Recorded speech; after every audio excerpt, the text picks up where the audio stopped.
Welcome, fellow veterans. From the tip of the spear to in the rear with the gear. I went from active duty infantry to reserve component logistician. I'm your host, CEO, entrepreneur, trial lawyer, and Lieutenant Colonel retired John Barry.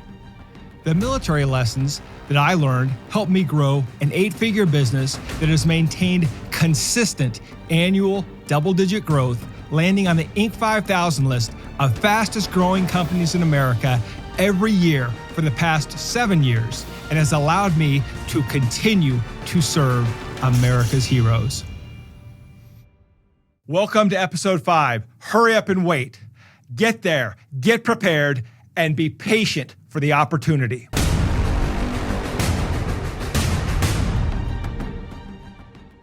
Hurry up and wait, where urgency meets focus and discipline.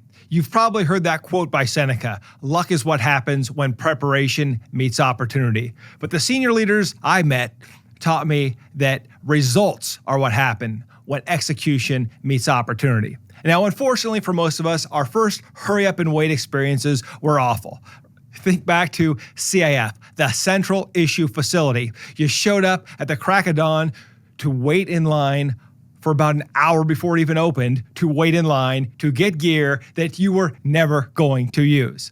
And then you would hurry up and run to the chow hall where you would wait in line for 10, 20, 30 minutes. You would hurry to get to the firing range before the break of dawn to wait to fire your weapon, and then you would wait all day till everyone was done firing to quickly pick up brass and cigarette butts so that you could clear the range.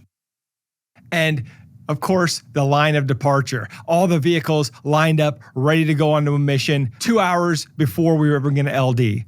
Hurry up and wait. And so it received a bad rap. But the truth is that a lot of our leaders really understood that hurry up to wait to be ready was something that was key to success in the military and key to success in life. When opportunity shows up, you'd better be ready. And that's where hurry up and wait comes in. And I can remember my first sergeant as a young lieutenant showing up in the company area. And as you know, you're the officer and the first sergeant still salutes you. But the reality is everybody knows that that first sergeant works for the company commander and that he's running the show.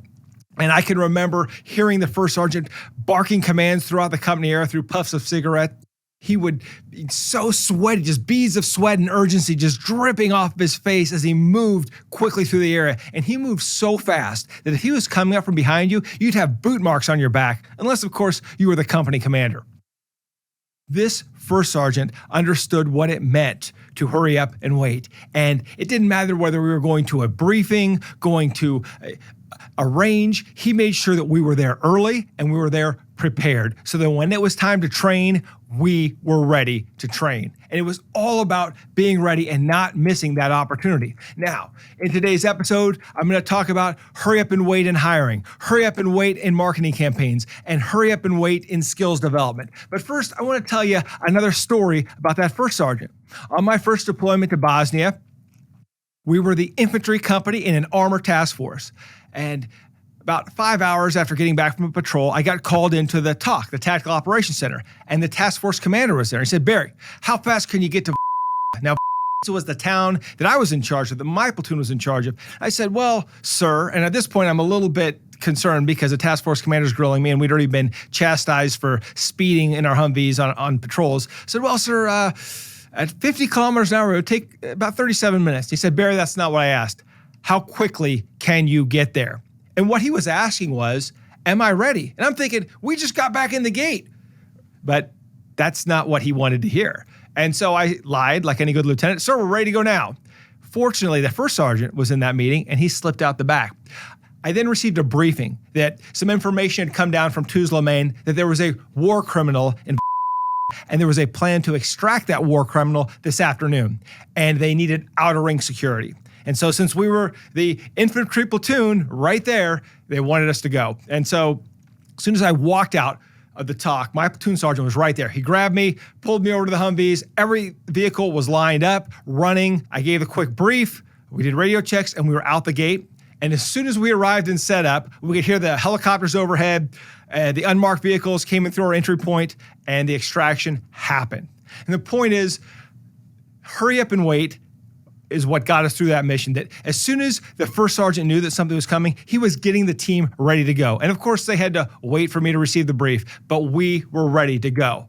Now, as far as how that's applied in my civilian life, there's so many opportunities that I've had that I was not prepared for. I didn't understand the hurry up and wait. As a civilian, with no sweaty first sergeant barking orders at me, I totally lost sight of the hurry up and wait concept. And that came back to bite me. I can remember about 7 years ago, we were preparing to hire our first CTO, Chief Technology Officer. We had great plans for how we were going to streamline our business and build efficiencies through technology. We just didn't have the person. And so we decided that the next quarter, we were going to hire this person. And bam, we find him. This Marine who had a ton of experience, was the perfect candidate, was working as a contractor at a local Air Force base. It all seemed to fall into place. He came over. He loved our culture, loved our ideas, and then 3 days later, when we tried to hire him, he'd already accepted another offer. Well, what happened? Well, what happened was we didn't hurry up and wait. When he showed up, we should have already had the job description done. We should have known how much we were going to offer him. We should have had the list of projects together, but we didn't. We didn't hurry up and wait. We just waited for the opportunity, and that is where we failed. And after that, I learned an important lesson about hiring people. There was a woman that I desperately wanted to hire, and it took me 4 years to hire her. I had to hurry to establish a relationship, made sure that I stayed engaged with her about every quarter, just checked in, see how she was doing. And then she was set for a huge promotion. She didn't get it. She was upset. And I came in and said, look, we're ready to hire you right now. And 2 days later, she accepted the job. There's another individual that I had known for years. And I always assumed that he worked at a company 10 times the size of ours. He would never be interested. He's a high-level executive. He was mentoring me. And at one point, his company faced the challenge that a lot of companies face, the senior leadership challenges, a lot of turnover, and all of a sudden this company doesn't seem so great. And they brought in a whole new team, and he didn't like it. And he didn't like the direction the company was going. And that's when I realized it was time to strike. So I had been waiting for years. But as soon as I saw that he was available, I hurried up and I hired him. And that's the way you get the talent. You have to be ready because the talent isn't just going to be out there. The talent is going to be from the relationships that you develop. The experts will tell you, hire slow, fire fast. But the truth is, you've got to be ready to hire right away. The best talent is never looking for a job. They're never on Indeed or Glassdoor.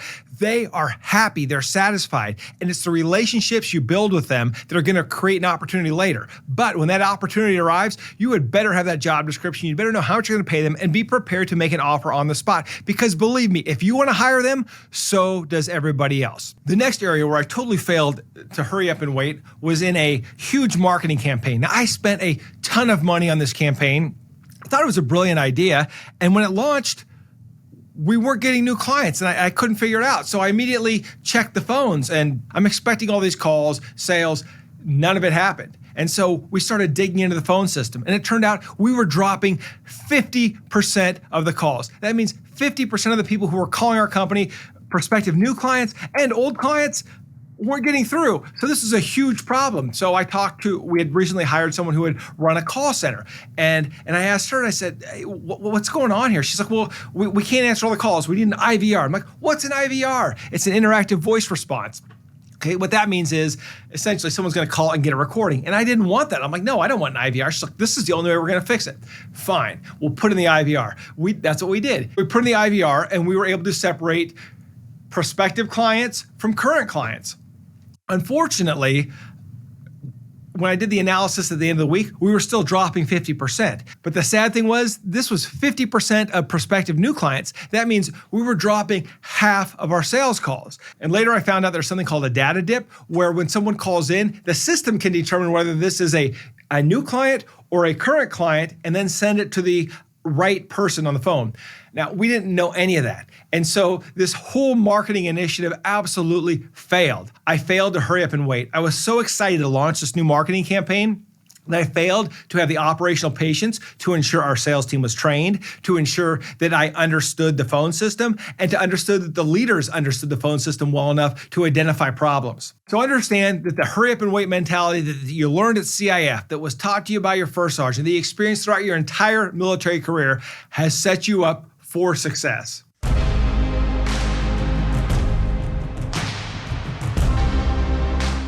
After action review. Number 1, show up early and show up prepared. That's what builds trust. When you can show up at the right place, right time, in the right uniform. Number 2, when you're ready, time is on your side. Don't rush it if you don't have to. Number 3, patience gives you an advantage and it gives you credibility. Now the 3 down. Greatness requires consistent compounding of skill building. That means it doesn't happen overnight. Number 2, mastery takes time. Relationships take time. And problem solving happens at the right time. Finally, there's never a perfect time to do anything, but there are times that are more advantageous than others. There is a good time to run a TV commercial. There is a good time to reach out to a prospect. There is a great time to return calls. Understand that if you can hurry up and wait, the opportunity is there, and results happen when preparation meets opportunity.